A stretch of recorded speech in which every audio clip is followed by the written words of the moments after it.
तो समीकरण के हल करने की विधि, समीकरण के हल करने की विधि, समीकरण का हल करने की विधि। पहला क्या है, माने एक मतलब पहला क्या है, लुप्तीकरण विधि, नहीं पहला लुप्तीकरण नहीं है, तुलनात्मक विधि, तुलनात्मक विधि। दूसरा क्या है, प्रतिस्थापन विधि, प्रतिस्थापन विधि। तीसरा क्या है, लुप्तीकरण विधि, लुप्तीकरण विधि। चौथा क्या है, ब्रज गुणन विधि, ब्रज गुणन विधि।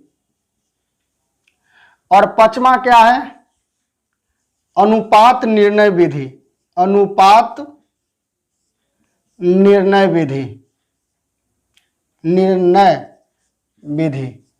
और चौथा फोर्थ में क्या है, सिक्स में क्या है, ग्राफीय विधि, ग्राफीय विधि। कोई भी द्विघात समीकरण, कोई भी मतलब दो चार वाला रैखिक समीकरण का हम 6 मेथड से इसको हल कर सकते हैं। तो जो कि ज्यादा ए वाला इंपॉर्टेंट है, 1 2 3 4, और ये बहुत ही कम, अनुपात निर्णय विधि बहुत ही कम पूछता है। तो इसको बोल दीजिएगा, तो कमेंट कीजिएगा तो इसको बता भी देंगे, नहीं तो हमको इसी मतलब 4-5 का यूज कर लेंगे। एग्जाम में ये पूछता है कि समीकरण दे दीजिएगा और पूछेगा कि इसका हल करें।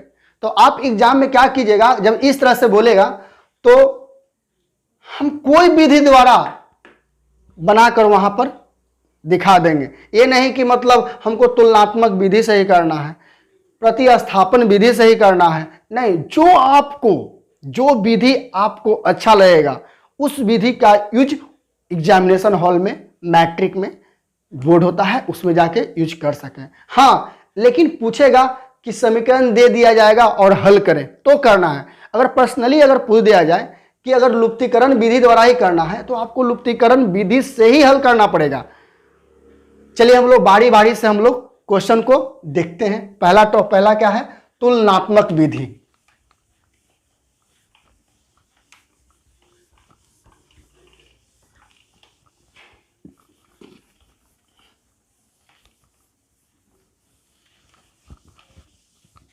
पहले एक समीकरण लिख लेते हैं।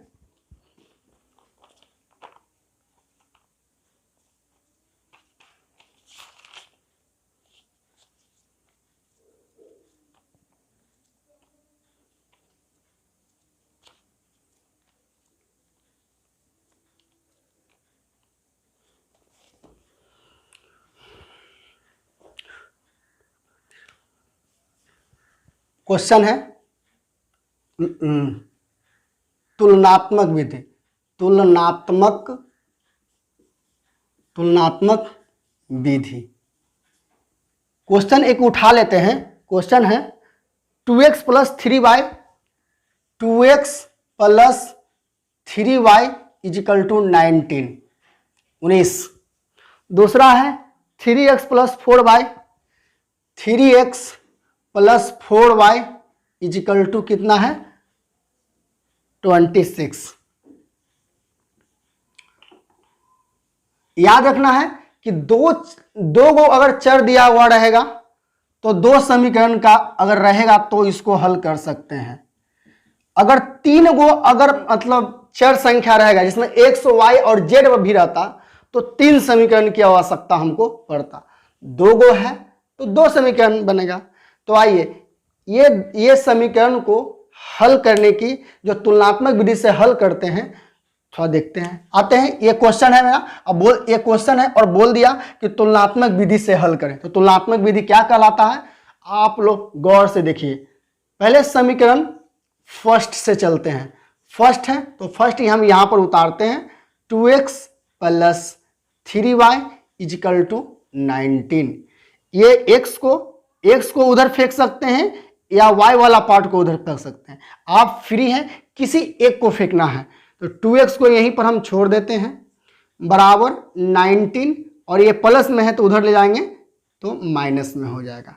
3y प्लस में है तो माइनस में हो जाएगा, इसलिए यहां से x बराबर हो गया 19 माइनस 3y, और x के गुना में अगर 2 है तो नीचे आएगा, इधर आएगा तो बटा में हो जाएगा।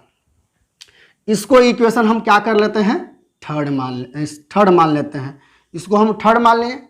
जिस तरह से आप फर्स्ट से x का वैल्यू निकाले हैं, उसी तरह से सेकंड समीकरण सेकंड को उठाएंगे और वहां से भी क्या करेंगे, x का वैल्यू निकालेंगे। प्लस 4y इजिकल टू कितना होगा 26। क्या यहां से निकालेंगे 3x इजिकल टू 26, और उसको उधर फेंक देते हैं 4y प्लस से माइनस में, इसलिए x बराबर कितना हो जाएगा, तो x बराबर हो जाएगा 26 माइनस 4y, और x के गुना में 3 है तो 3। मेरा काम क्या था, समीकरण फर्स्ट से x का वैल्यू निकालकर थर्ड मान लेना, समीकरण सेकंड से x का वैल्यू निकालकर फोर्थ मान लेना। अब हम यहां पर क्या देखते हैं, इस समीकरण और इस समीकरण पर गौर कीजिए, आपको दिखाई पड़ रहा है कि यहां भी x का वैल्यू है और यहां भी x का वैल्यू है। तो किसी भी समीकरण का अगर लेफ्ट हैंड अगर बराबर होता है तो राइट हैंड भी क्या होता है, बराबर हो जाता है। किसी दो समीकरण का अगर लेफ्ट हैंड अगर बराबर है तो राइट हैंड भी क्या होगा, बराबर हो जाएगा। इसे काट भी सकते हैं इसको, इसलिए समीकरण कितना है, थर्ड एंड फोर्थ से, थर्ड कितना है बचेगा, इतना बराबर इतना हम कर देंगे 19 माइनस 3y बटा में 2 is equal to 26 minus 4y bye में 3। चलिए, हम कुछ नहीं किए हैं, लेफ्ट हैंड बराबर था तो राइट हैंड भी क्या कर दिए, हम बराबर कर दिए हैं। अब इसके बाद यहां पर थोड़ा सा देख लीजिए, यहां पर आइए थोड़ा सा। सबसे पहले हम लोग देखते हैं कि इसमें से हम ये गुना करेंगे और इसमें से 3 से इसमें गुना करेंगे, क्रॉस मल्टीप्लिकेशन। 3 में अगर 90 से करेंगे तो कितना होगा 57 और 3 3 जा 9y इजिकल टू फिर इसमें हम इससे गुना करेंगे तो कितना आएगा 26 दूना 52, और इसमें गुना करेंगे तो माइनस 8y आएगा। माने हम क्रॉस मल्टीप्लिकेशन हम कर दिए हैं। क्रॉस मल्टीप्लिकेशन करने के बाद क्या करना है, क्रॉस मल्टीप्लिकेशन करने के बाद यहां से क्या करना है कि y वाले को एक तरफ डाल देना है। तो ये माइनस 9y है तो माइनस 9y डाल दिए, और ये माइनस में है तो इस तरफ लाएंगे तो प्लस में हो जाएगा, तो 8y हो गया यहाँ पे बराबर, यहाँ पर 52, और ये प्लस में है तो इधर जाके माइनस में 57। अब यहां से क्या करेंगे, 9 में से इतना घटा देंगे तो कितना मिलेगा, 9y में से अगर 8y को घटाना है तो ओनली फॉर माइनस y मिलेगा बराबर। इसको क्या करना है, घटा दे, 5 7 में से 5 2 गया 5 हो जाएगा, लेकिन ये माइनस में होगा, ये वाला पार्ट कैंसिल, और इसको y बराबर कितना होगा 5। हमको तो y का मान निकल गया, 5 आ गया। अब y का मान या तो समीकरण इसमें रख सकते हैं, एक समीकरण, 2 समीकरण, 3 समीकरण, 4 समीकरण, किसी एक में रख दीजिए, आप फ्री हैं। तो हम रखते हैं y का मान फर्स्ट में रखते हैं, इसलिए y का मान समीकरण फर्स्ट में रखने पर तो फर्स्ट में तो फर्स्ट पहले हम उतार लेते हैं 2x plus 3y is equal to 19। तो y का मान रखना है तो 2x तो रखा जाएगा यहीं पे, प्लस 3 इंटू वाई के स्थान पर 5 है तो 5 रख देंगे, बराबर यहाँ पे 19। यहाँ पर 2x लिखेंगे और प्लस 15 बराबर कितना होगा 19। ये प्लस में है तो उस तरफ लेके चल जाएंगे। यहाँ पर 2x लिखेंगे बराबर 19, ये प्लस में है तो माइनस से चल जाएगा। तो यहाँ पर कितना मिला 2x इजिकल टू 19, नहीं घटा दीजिए डायरेक्ट इसको 4, इसलिए x बराबर क्या हो जाएगा 4/2, काटेंगे तो कितना होगा 2 होगा। तो अंतिम में सिर्फ क्या करना है x और y लिखकर जो x का वैल्यू निकाले थे वो पहले लिखिएगा और y का वैल्यू निकाले थे बाद में लिखेगा। तो हमको क्या करना है ये समीकरण, ये तुलनात्मक विधि हुआ। तुलनात्मक विधि से हम 2 और 5 इसका आंसर हम ले आए हैं। तो फिर से एक बार देखते हैं, समझाते हैं। पहला काम क्या था, ये समीकरण से हम क्या किए, ये समीकरण को उठाएं, समीकरण फर्स्ट को हम यहाँ से x का वैल्यू निकाल लें। उसी तरह से सेकंड समीकरण को यहाँ पर उतारें और यहाँ से x का वैल्यू निकालें। फिर देख रहे हैं कि दोनों का लेफ्ट हैंड अगर बराबर होता है तो राइट हैंड भी बराबर कर दिए। फिर बराबर किए, इतना इसको यहाँ लिखें और इतना को मतलब यहाँ लिखें। फिर क्रॉस मल्टीप्लिकेशन, तिरछा तिरछी हम लोग गुना कर दिए, तो गुना किए तो फिर y आया। तो y का मान, अब y आने के बाद क्या होगा, तो y का मान या तो समीकरण फर्स्ट में रखिए, या तो सेकंड में रखिए, या तो थर्ड में रखिए, या तो फोर्थ में रखिए, किसी एक में आप रख सकते हैं।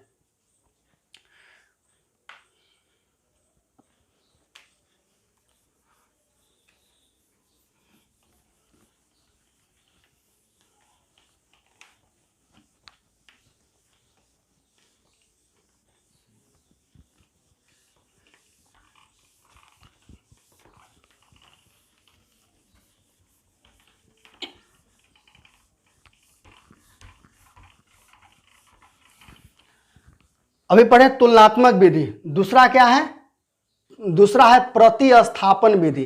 प्रतिस्थापन विधि। प्रतिस्थापन विधि, अभी जो समीकरण हम लिए थे लुप्तीकरण में, वही समीकरण को हम क्या करेंगे प्रतिस्थापन विधि से हम सोल्व करेंगे। क्या आपका क्या आंसर आता है उतना, तो देखते हैं करके। तो क्वेश्चन क्या था 2x plus 3y is equal to 19। Question क्या था, क्वेश्चन था 2x plus 3y is equal to 19, ये फर्स्ट हो गया। दूसरा क्या है 3x plus 4y, 3x plus 4y is equal to 26, second हो गया। इसको क्या करना है प्रतिस्थापन विधि से इसको सोल्व करना है। क्या करना है प्रतिस्थापन विधि से इसको सोल्व करना है। तो आइए देखते हैं इसी टाइप से। अब क्या करेंगे, सबसे पहले समीकरण फर्स्ट को उठाते हैं, यहाँ से x का वैल्यू निकालेंगे जैसे पिछले बार निकाले थे, लेकिन इसमें थोड़ा सा चेंज है। यहाँ 2x बराबर कर देंगे 19 माइनस 3y। यहाँ से x का वैल्यू निकाल लेंगे, x का वैल्यू निकालेंगे बटा में कितना, 1 से गुना में 2। हम क्या करेंगे x का वैल्यू निकाल लिए,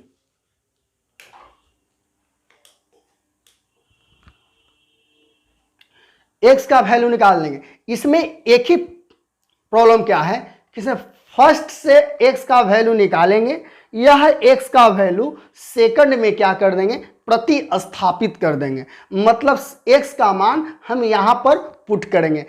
फर्स्ट से x का मान निकालेंगे, यह x के मान सेकंड में भर देंगे, तो हमको मान कुछ ना कुछ निकल जाएगा। तो लिखेंगे x का मान समीकरण सेकंड में, फर्स्ट से चले हैं तो सेकंड में रखना पड़ेगा, सेकंड में रखने पर तो सेकंड को उतारते हैं 3x plus 4y is equal to 26। तो हम 3 लिखेंगे, x के स्थान पर क्या लिखना है, पूरा पार्ट उठाकर यहाँ पर लिख देना है 19 माइनस 3y, अब बटा में कितना है 2, ये प्लस है तो प्लस लिखेंगे, 4y है तो 4y लिखेंगे और इक्वल टू 26। अब ज़्यादा ज़्यादा क्या कर सकते हैं, इसमें हम इससे गुणा करेंगे तो कीजिए, और 19 में अगर 3 से गुणा करेंगे तो 57 हो जाएगा, और 3 में 3 से गुणा करेंगे तो 3 तिया 9 हो जाएगा, अब बटा में 2, अब प्लस यहाँ पर 4y, अब बटा अपने मन से 1 कर दीजिए 26। फिर क्या करेंगे, इसमें 2 और 1 का इसमें एलसीएम लेंगे, जो कि हम लोग बचपन में पढ़ चुके हैं ये सब चीज। 2 और 1 का एलसीएम लेंगे तो कितना होगा, 2 ही हो जाएगा। 1 में गुणा करेंगे इसमें तो 57 माइनस 9y, और इसमें इससे गुणा करेंगे तो प्लस 8y, इक्वल टू कितना मिलेगा 26। अब देखेंगे 9y में से 8y घटा देंगे तो पहले 57 मिले लिखेंगे ये वाला, और इसको माइनस y लिखेंगे, बराबर कितना होगा 26 दूना 52, इसलिए माइनस y बराबर क्या होगा 52, ये प्लस में है तो उस तरफ लेके चले जाते हैं तो माइनस 57, इसलिए y बराबर माइनस y बराबर क्या मिला, माइनस 2 में से 7 में से 2 गया 5, तो y बराबर कितना मिला हमको, y बराबर 5 मिल गया। बस सिंपल तो था। अब हम क्या करेंगे, अब y के मान तो निकाल दे, या तो हमको यहाँ भी भर कर x का वैल्यू निकल सकता है, या तो हम फर्स्ट या सेकंड में भी रख के x का वैल्यू निकाल सकते हैं, वो आप पे डिपेंड करता है आप कैसे निकालना चाहते हैं। लुप्तीकरण विधि में इसी समीकरण को अगर निकाले थे वहाँ पर भी मतलब y बराबर 5 ही आया था। इस तरह से कह सकते हैं कि विधियाँ सर अनेक हो सकते हैं बनाने का, लेकिन हर समीकरण का आंसर तो एक ही होगा। चलिए y अभी यहाँ पर देखते हैं, पुनः y का मान समीकरण किसी में रख दीजिए, फर्स्ट में रखने पर तो फर्स्ट उठाएंगे तो 2x plus 3y is equal to 19, यहाँ 2x लिख देंगे, फिर प्लस 3 है तो 3 लिख देंगे, y का वैल्यू 5 लाए हैं तो 5 लिख दीजिए, बराबर 19। अब इसके बाद सॉल्यूशन करेंगे, 2x प्लस पंतिया कितना होगा 15 बराबर कितना होगा 19, 2x बराबर 19 माइनस कितना होगा 15, इसलिए x बराबर कितना होगा, ये दोनों घटा देते तो कितना हो जाएगा 4, और इसको नीचे ले आइए 2 2 जा 4, खत्म हो गया। आपका उसमें भी 2 आया था और ये y का मान 5 भी आया था, तो प्रतिस्थापन विधि से हम इस तरह से हम हल कर सकते हैं। आइए फिर से समझाते हैं इसको। प्रतिस्थापन विधि में क्या होता है कि अगर समीकरण फर्स्ट को अगर उठाते हैं तो फर्स्ट का x का मान निकाल लेना है और यही x का मान सेकंड में पुट कर देना है, बस सेकंड में प्रतिस्थापित कर देना है, रख देना है उसको, तो हम यहाँ से किसी न किसी x का वैल्यू या y का वैल्यू निकल जाएगा। यहाँ पर हम x का मान निकाले थे तो y का वैल्यू यहाँ पर निकल गया। इस तरह से आगे मैं सोल्यूशन कर सकते हैं। तो आज हम सिर्फ 2 विधि ही रहने देते हैं, फिर नेक्स्ट वीडियो में हम लोग देखेंगे लुप्तीकरण विधि बच गया और बीजगुणन विधि और ग्राफीय विधि। कोशिश करेंगे 2 चरल रैखिक समीकरण का हल आप लोग को अच्छे से हम सिखला सकें और बता सकें। बाकी जो 2 विधि या 3 विधि बचा हुआ है या 4 विधि जो बचा हुआ है वो नेक्स्ट वीडियो में आपको प्रोवाइड कर देंगे। चलिए इसी वक्तव्य के साथ जय हिंद जय भारत। सिर्फ कि आपको क्या करना है, लाइक एंड सब्सक्राइब जरूर करना है। जय हिंद जय भारत।